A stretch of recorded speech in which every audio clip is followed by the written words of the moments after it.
Kakos Industries is ad-free. To help keep it that way, please visit kakosindustries.com/Patreon, that's Patreon, and consider a pledge of $1 or more a month. What you are about to hear is a reminder to drink some water if you haven't in a while. And then something about evil.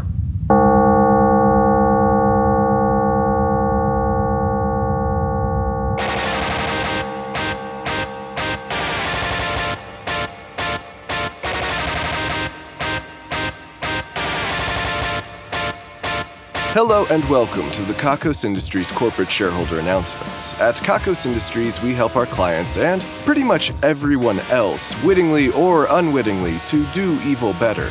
I am Corin III, and I am CEO here at Kakos Industries. If you're surprised to be hearing any of those words, then you may not yet be a shareholder. That will change. Today's broadcast is coming to you from a crazy new firework we're testing out. It's one of those that spins and makes noise, except instead of a high-pitched whistling sound, you get the sound of my voice. I am told this firework is called the Wretched Fetcher, and the actual production model will make a sound so heinous that no one within 200 feet will be able to stay nearby it without massive damage to the ears and the psyche. It comes to us from a collaboration between our division of Boom and Consumer Explosives, one of our clients. This device came pre-lit in through your incoming projectiles window. By now, you have shielded your eyes from its fiery brightness, and you have likely put out several small fires that it has produced in the space around you. It's really a great product, and I'm super excited for its wider release. If you're not a shareholder, then I'm not sure your fear responses have been properly calibrated. You shouldn't be so curious, and you shouldn't move any closer to this device. Its lights should not lure you in. The sound of my voice should not excite you. And when you are too close, it will be too late. The device will explode. If you survive, whatever is left of you will be a shareholder. If you do not, then it was lovely intersecting with your life, even just for a brief moment. Shareholders, we recently had the Festival of Innovation. As always, we build an arena of sorts in the middle of nowhere so as to keep the unintended damage limited. We probably should have known that when we gave them the theme of spheres that we were going to get some weird shit. Giant-ass robots to kick in your face showed up with two enormous spheres held together by a strip of fabric in the middle. I believe that these spheres were intended to be giant ass cheeks, which are rarely spherical in my experience. Thorgonis Imports brought what we believe to be an enormous robotic spherical representation of some aspect of their sexual anatomy, but I'm not familiar enough with their junk to know for sure. It was like 3 smaller spheres under a really big sphere. It rolled around on the smaller spheres which do not touch one another. And then there was Byron Detrimentals, which brought in a big spherical human breast robot. I think we all know that those are rarely spherical. It also had a nipple on each side. Having set only one rule for this event, and that being that the entries were supposed to include or be related to spheres, we weren't sure what to expect after the unveiling of these strange robots. The giant-ass robot started to bounce in place. The Thorgonis organ started to press itself into the ground in what many of us assumed was supposed to be a sexual fashion. We weren't really sure, though. I mean, Thorgonis stuff is really complicated. And the Byron breast leapt into the air before smashing into the other robots. The rest was pretty much how you'd expect. They made big sexual spheres and then crashed them into each other until they were pieces on the ground. I caught up with some of the engineers and asked them why they had opted not to emulate human testicles, seeing as they had done everything else. The answer, those aren't spherical, dummy.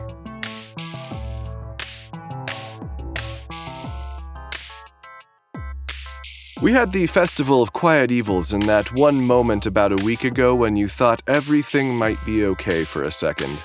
It was, of course, a fleeting feeling, but we are glad that you had it. That means that you celebrated. And the returning feeling of dread was your renewed commitment to evil. Thank you.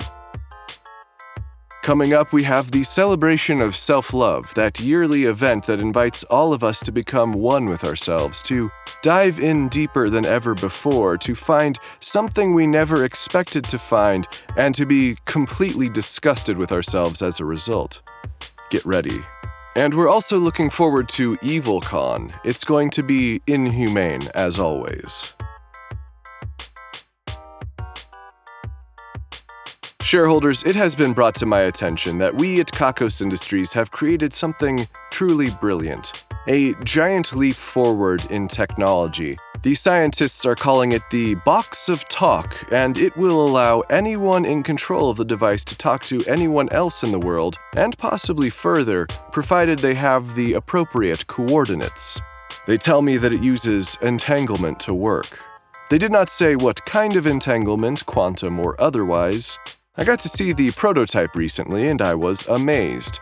There were only a few coordinates included in the documentation they gave me. The front desk here, Junior, Gary Vicari, our designated test subject for things like this, and of course me.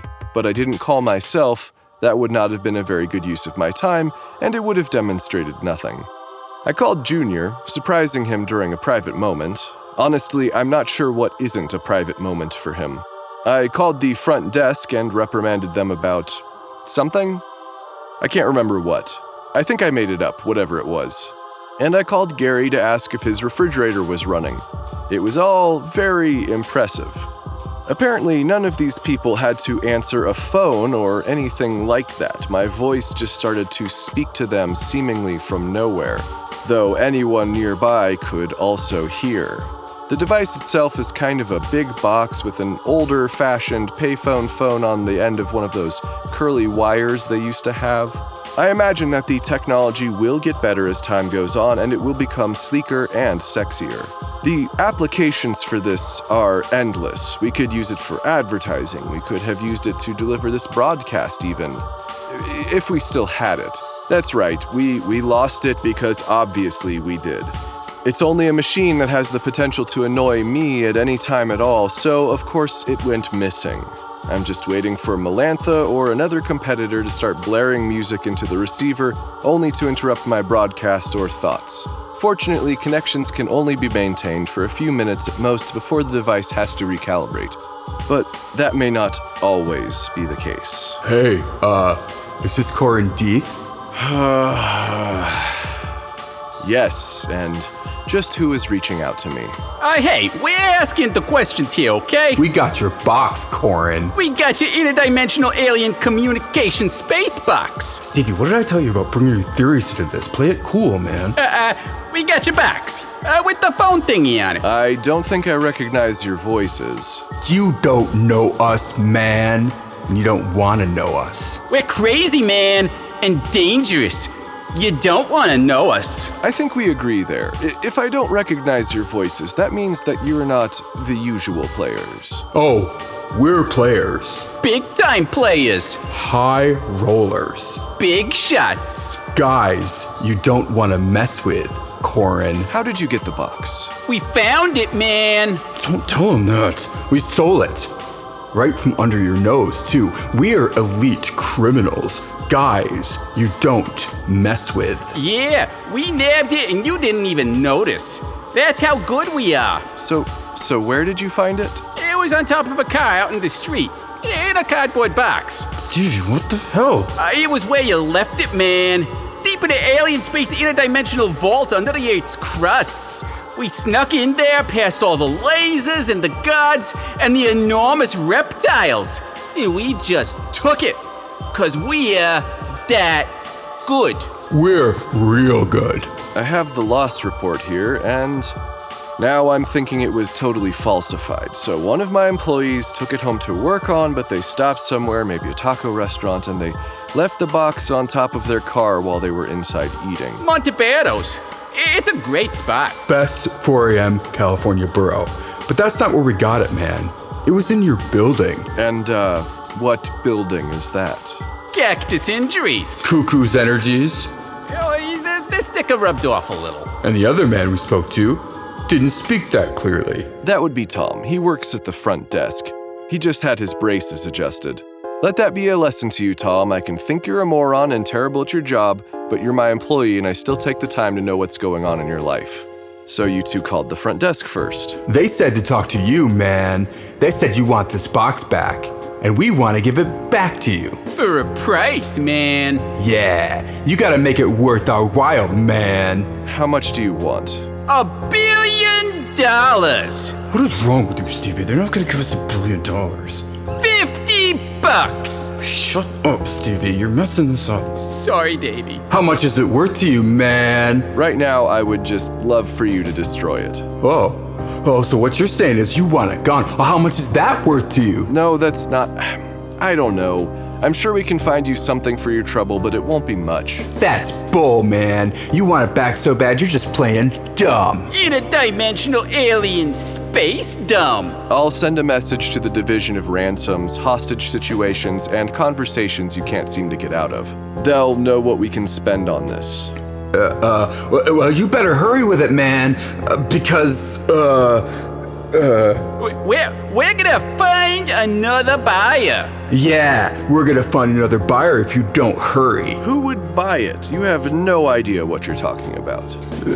Don't be ridiculous. We know exactly what we're talking about, and we're gonna find another buyer, man. Like who? The cashier at the Quick Gas. He's secretly an alien, man. He told me so. There's not an alien, Stevie. He went to our high school. He's just messing with you. Maybe we can call these other names. Maybe Gary'll buy it. Don't call Gary. Oh, I think we're onto something here, Stevie. Let's call this Gary guy. The box says it's losing the signal anyway. We'll be in touch, Corin. Yeah, we'll be in touch. For the money. Alien money.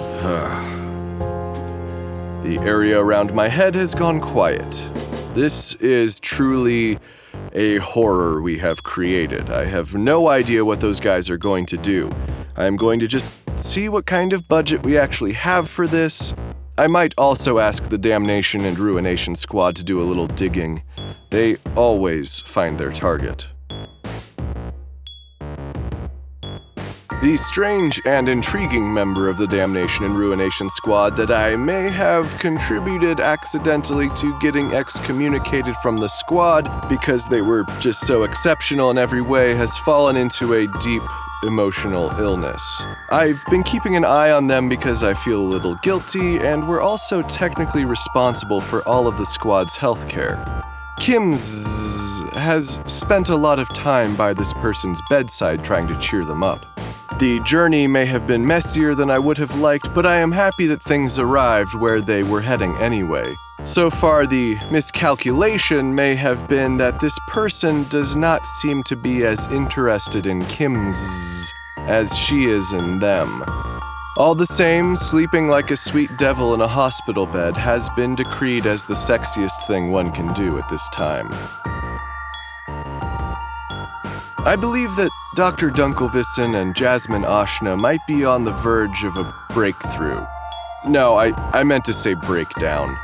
The Division of Erotic Experiences, where they both work at the moment, has been searching for an answer to the question of what is most sex? Looking for that one thing that is most essentially sex, or that one thing that is maximum sex. But unfortunately, they seem to have fallen into a thought hole. Instead of asking the question, what is most sex, they asked the question, what is definitely sex, which has produced some somewhat disturbing findings.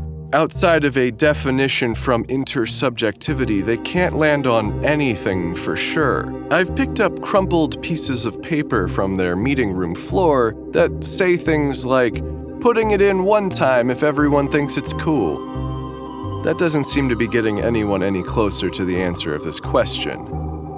Another crumpled paper simply said, bone-dogging the woo shoot, which I just thought was too poetic not to share with all of you. Sometimes I find myself in my office after most of the rest of the staff has left, the building nearly quiet except for the hum of air conditioning and the muted background noise of strange experiments. The hair on my arms will raise and I will find myself restless, unable to focus any longer on my work, and then I begin to wander. I begin to search. I hope that my evilest instincts will help me to find the meeting of the Tabithas once again, and that I might be able to find out what they mean and why they exist. Unfortunately, I have not been lucky just yet. I did discover another secret passage, though. It takes you from the bathroom in hallway 54-AA to the Purple Garden. I'll have to get a pencil and paper out to work out how that works. The division of figuring out what all of these keys go to has unlocked a mysterious lockbox. Inside are a number of corrupted floppy disks. We're not sure what to do with those. I'm not sure there's any way to bring back the information, but the division of extra science is doing extra science to see what they can come up with.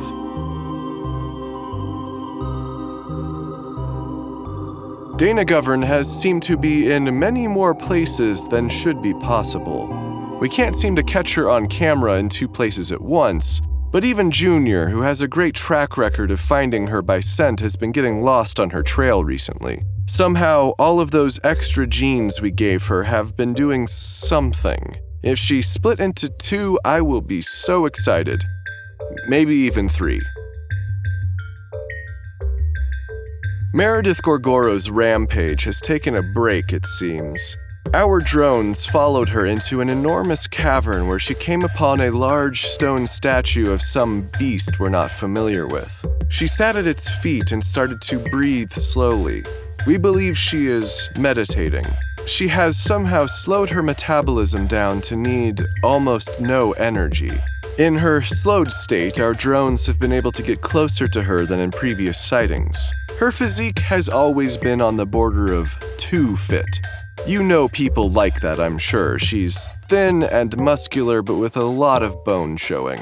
But now up close, we can see that she has changed. Her skin has the sheen of scales in places. Her human arm, while still mostly human in appearance, has taken on the qualities of some monster parts we've witnessed. Long, strong nails, longer fingers. Her legs were obscured under her body as she sat, but they stuck out from underneath her a bit more than expected, seeming to indicate that they have grown longer or been made longer by some other means.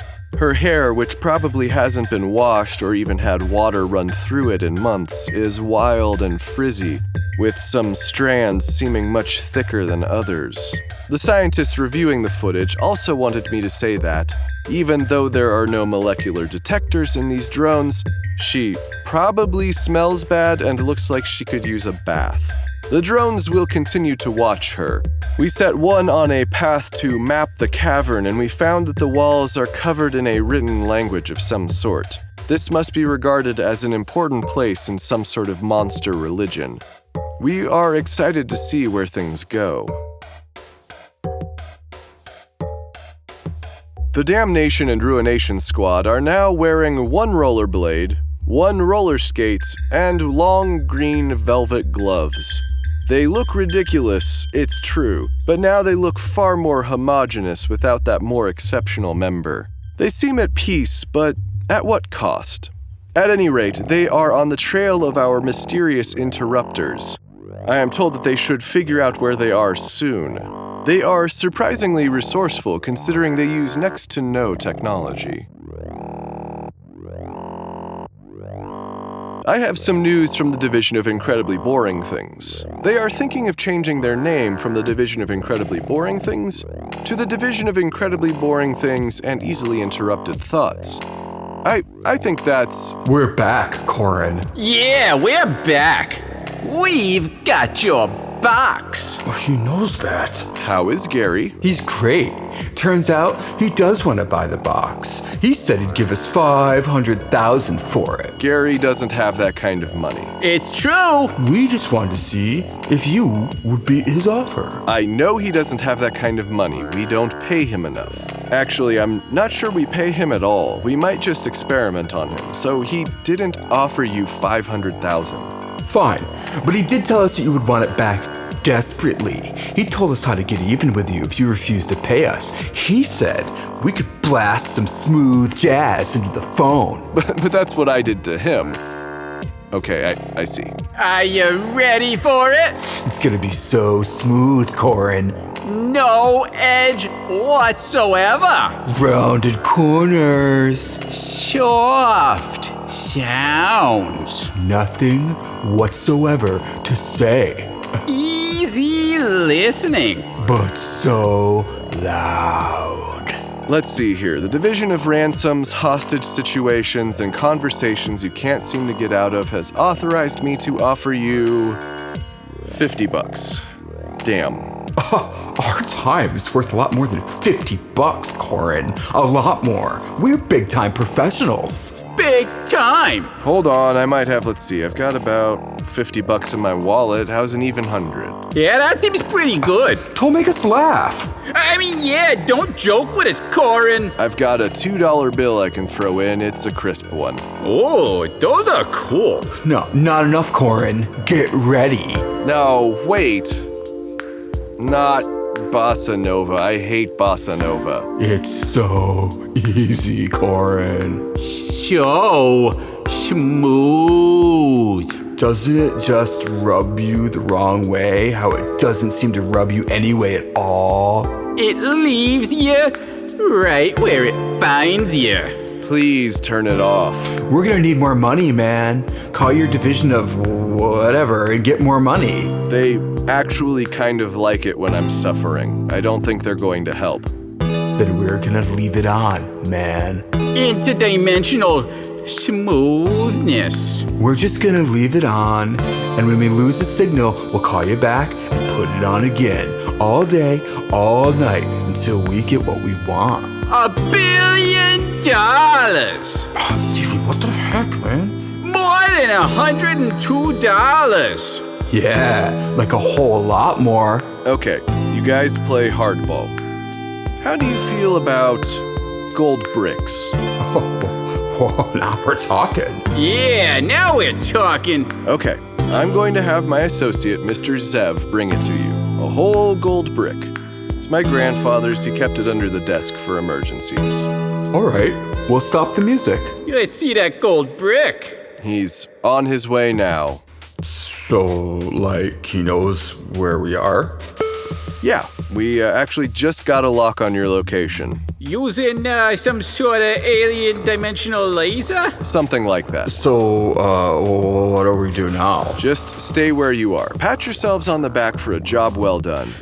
All right, we're turning the box off until we see this brick. Perfect. Pleasure doing business with you both. Yeah, we're professionals. Signing off. Heck yeah. I really hate to do this. Mr. Zev is almost certainly going to beat them to death with that brick and then bring it back to me, expecting me to wash it off. Like, run it under some tap water, Zev. The Division of Ransoms, Hostage Situations, and Conversations You Can't Seem to Get Out of really prefers to solve things with violence if they can. It saves us a whole bunch of money. Maybe they'll be smart, maybe they'll just hand it over. Who knows? They say that evil once bought the moon from early humanity for a bag of hard candies. This is things we're taking credit for now. Today we're taking credit for credit, currency, and value as a concept. Now, some of these claims aren't what you might call falsifiable, so I am sure that some of you have your doubts about their validity.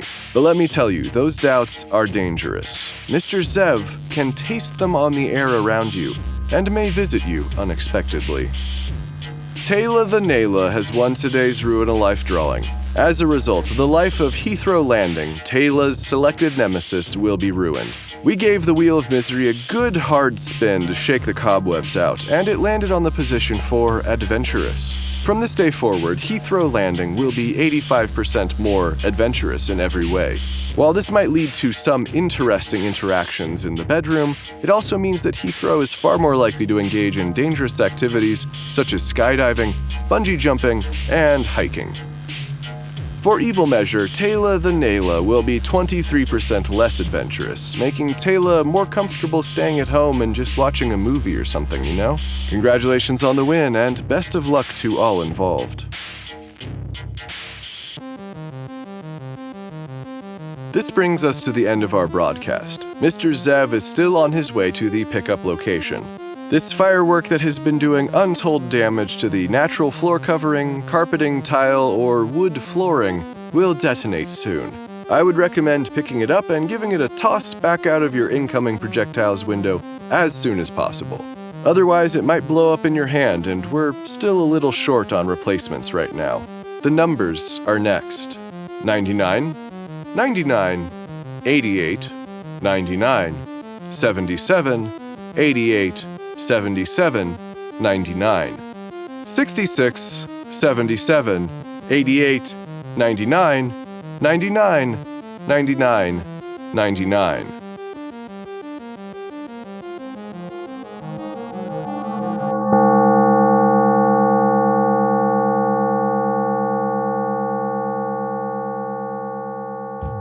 Kakos Industries is written and produced by Conrad Mishuk, who is also the voice of Corin and the composer of the music. The introductions are read by Kitty McCauley. And the credits are read by Kelsey Kemmer, the cartwheeling champion in this neighborhood. Special guest appearance in this episode by Alexander Danner and Jeff Andreessen. They are the creators of Greater Boston. You can hear more of their work at greaterbostonshow.com. Please visit kakosindustries.com for news, extras, and more episodes. There are also transcriptions on the website if you'd like to read along with the Kakos Industries announcements. That's KAKOSINDUSTRIES.com. Please visit store.kakosindustries.com for merchandise and special offers, and get wonderful benefits by becoming a subscription donor at kakosindustries.com/Patreon. Questions, comments, or a strong desire to collaborate? Drop us a line at inquiries@kakosindustries.com. If you like Kakos Industries, be sure to rate and review us on your favorite podcasting service. And connect with us on YouTube, youtube.com/Kakos Industries, Facebook, facebook.com/Kakos Industries, Tumblr, kakosindustries.tumblr.com, and Twitter, @Kakos Industries. We encourage fan art and listener participation on all our social media platforms. Please visit our website for cast details and the credits for all of our social media contributors. Special thanks to our esteemed shareholders Ian Kroll, Dan Shumway, William Brandon, Leah Tedesco, and Jack Attack. Also thanks to honored employees Dorkpool Dorcas, who ate all of the ultra-spicy salsa before the rest of us could become tempted, Chax Richter, who soothed the big scary dog, and Chris LeClaire, who chased after the guy who left his cell phone behind, somehow avoiding an enormous explosion in the building. And thanks to our division heads, Brittany Garcia, head of the division of beanies, booties, and construction projects that are probably too large for yarn, Patrick Green, head of the division of oceanic microcryptozoology, Xavier Jarman, director of the division of We Know Magic Doesn't Exist, but we're going to keep on trying, and Craig Sizz, director of the division of obscure vintage technology. The division of beanies, booties, and construction projects that are probably too large for yarn has apparently satisfied itself in regards to mushrooms, and has now switched to wild flowering plants that are appearing everywhere. The division of oceanic microcryptozoology thought they might have seen some ghost algae after electrocuting another bowl full of living algae, but it disappeared too quickly. Apparently, it didn't have much unfinished business. The division of We Know Magic Doesn't Exist, but we're going to keep on trying turned blue from all the wishing they were doing. It was an awful lot. They have since decided it would be best to combine their efforts into wishing that magic would become real. The division of obscure vintage technology has found a box of old slap wristbands that apparently make people more evil when they use them. We think it has something to do with the pain of your friend slapping you with the wristband when it's applied. Our esteemed shareholders, honored employees, division heads, and other Patreon patrons are the best. If you want to thank you with the credits, your own division, or other great rewards that help to keep this show running, please head to kakosindustries.com/Patreon. That's Patreon, Patreon. Kakos Industries can be heavy sometimes, but the world is kind of heavier, isn't it?